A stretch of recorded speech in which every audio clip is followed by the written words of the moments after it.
ગુજરાતના આર્થિક હબ ગણાતા ગિફ્ટ સિટીમાં રોકાણના નામે કરોડો રૂપિયાનું મસમોટું કૌભાંડ આચરવામાં આવ્યું હોવાની ચકચારી ઘટના પ્રકાશમાં આવી છે। અહીં કાર્યરત shoot space digital private limited નામની કંપનીએ ટેરાબાઇટ ડેટા સ્પેસમાં રોકાણ કરાવી ઊંચા વળતરની લાલચ આપી 500 કરોડનો ચૂનો લગાવ્યો હોવાનો આક્ષેપ કરવામાં આવ્યો છે।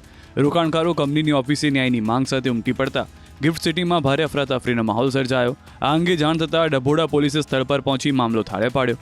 પોલીસ દ્વારા ભોગ બનનારા લોકોની ફરિયાદો નોંધવાની પ્રક્રિયા તેજ કરવામાં આવી અને કંપનીના સંચાલકોની શોધખોળ હાથ ધરી કાયદેસરની તપાસ શરૂ કરી। આશરે 33,000થી વધુ ગ્રાહકો આ સ્કીમમાં ફસાયા હોવાની ભીતિ છે। કેટલાક રોકાણકારોએ તો 5 લાખથી લઈને 3 કરોડ રૂપિયા સુધીની રકમ ગુમાવી હોવાની ફરિયાદ ઉઠી છે। ગુજરાત ઉપરાંત હરિયાણા અને ગોવા જેવા અન્ય રાજ્યના લોકોએ પણ કરોડો રૂપિયાનું આંધળું રોકાણ કર્યું। અરવલ્લીના મેઘરજના ઈસરીના વતની ઉત્પલ પટેલે ગિફ્ટ સિટીમાં રોકાણના નામે 500 કરોડની ઠગાઈનો આક્ષેપ છે। તે હાલ ભૂગર્ભમાં હોવાના અહેવાલ સામે આવી રહ્યા છે। ઉત્પલ પટેલ વિદેશ ભાગી ગયો હોવાની પણ ચર્ચાઓ છે। ઉત્પલ પટેલના વતન ઈસરીનું ઘર બંધ છે। શૂટ સ્પેસ કંપની હેઠળ સમગ્ર ભોપાળું કર્યું હતું। ગિફ્ટ સિટીમાં તેની ઓફિસમાં તાળા વાગતા મામલો બહાર આવ્યો હતો। ઉત્પલ પટેલે 4 દિવસ પહેલા પોતાના સોશિયલ મીડિયા એકાઉન્ટ પણ બંધ કરી દીધા હતા।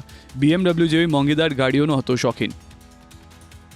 आप जेल चले जाओ, आप हिंदुस्तान में रहो, आप अब्रॉड में रहो, आप दुनिया के किसी कोने में भी रहोगे, सर आपको कानून नहीं छोड़ेगा, पुलिस नहीं छोड़ेगा। और ये 35,000 की जो कम्युनिटी आपके पीछे लगी है ये कभी नहीं छोड़ेगी सर आपको।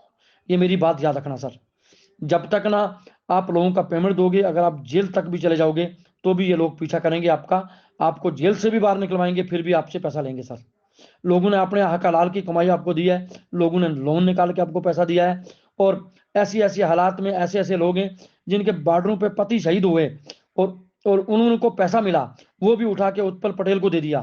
मेरी आज नहीं पहले से ये सोच है कि मैं कभी एक भी रुपया किसी का नहीं डुबाऊंगा। सबको अपना पैसा टाइम के साथ मिलेगा, ये मेरा वादा है।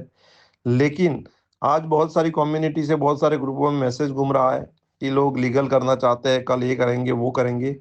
तो मेरी आप सबसे एक रिक्वेस्ट है, अगर आपको वही तरीका सही लगता है तो वो भी कीजिए, क्योंकि मुझे भी पता है आज नहीं तो एक दिन वो होने ही वाला है। मैं अंदर हूँ या बाहर रहूँ, कहीं भी रहूँगा, लीगल प्रोसीजर भी होती है, तब भी मरते दम तक मेरा एक ही प्रयास रहेगा कि मेरे माथे पे एक भी लायबिलिटी किसी भी इंसान की ना रहे। ગાંધીનગર ગિફ્ટ સિટી ખાતે જે શૂટ સ્પેસ નામની જે કંપની છે, જે ડેટા સેન્ટરના આધારે ટીબી ભાડે આપી અને એક મસ્ત મોટું કૌભાંડ સામે આવ્યું છે 500 કરોડનું। એના જે કરતા હર્તા છે ઉત્પલ પટેલ, એના વતનમાં આપણે પહોંચ્યા છે। તમને દ્રશ્યો બતાવીશું। એમનું ઘર આપ જોઈ શકો છો પાછળ, મારી પાછળ, કે અહીં તાળું મારેલું છે। ઉત્પલભાઈ પટેલ કે જેઓ મેઘરજ તાલુકાના ઈસરીના વતની છે અને ઈસરી ખાતે એમનું આ ઘર છે જે હાલ તાળું મારેલી હાલતમાં છે। અને જે પ્રકારે આખી જે આક્ષેપો કરવામાં આવ્યા છે, ગિફ્ટ સિટી ખાતે અદ્યતન ઓફિસ બનાવવામાં આવી છે અને ઓફિસમાં જે પ્રકારે જે 1 TB પ્રમાણે ભાડું લઈ અને જે ડેટા સેન્ટર બનાવવામાં આવતા હતા, તેમાં ક્યાંક ને ક્યાંક ગિફ્ટ સિટીમાં જે તાળાબંધી થઈ તેના બાદ આ સમગ્ર જે મામલો છે સામે આવ્યો છે અને આ મામલો 500 કરોડ ઉપરાંત જઈ રહ્યો છે।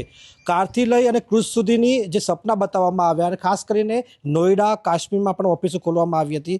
એટલે કે ખૂબ મસ્ત મોટું કૌભાંડ સામે આવવાના આક્ષેપ કરવામાં આવી રહ્યા છે। જે પીડિતો છે એ પીડિતો આક્ષેપ કરી રહ્યા છે। ખાસ કરીને આપણે એમના જે વતન ખાતે પહોંચ્યા છે, સંપર્ક કરવાનો પ્રયાસ પણ કર્યો છે, પરંતુ જે સૂત્રો પાસેથી માહિતી મળી છે તે પ્રમાણે કે 4 દિવસ અગાઉ તેઓ અહીંથી રવાના થઈ ચૂક્યા છે। આ સાથે જ મોડાસા ખાતે આવેલા તેમના મકાન પર પણ ન્યૂઝ 18 ગુજરાતીની ટીમ પહોંચી હતી, જ્યાં પણ તેઓ મળ્યા નથી। એટલે કે તેમનો સંપર્ક કરવાનો પ્રયાસ કર્યો છે, એમના ઉપર થતા આક્ષેપોનો જવાબ મેળવવાનો પ્રયાસ કર્યો છે, પરંતુ કોઈ પણ પ્રકારનો જવાબ નથી મળી રહ્યો। જે લોકો ભોગ બન્યા છે એ લોકો પણ જવાબ માગી રહ્યા છે। આ સંજોગોમાં તપાસની માગણી તીવ્ર કરવામાં આવી છે। હાર્દિક પટેલ, ન્યૂઝ 18 ગુજરાતી, અરવલ્લી।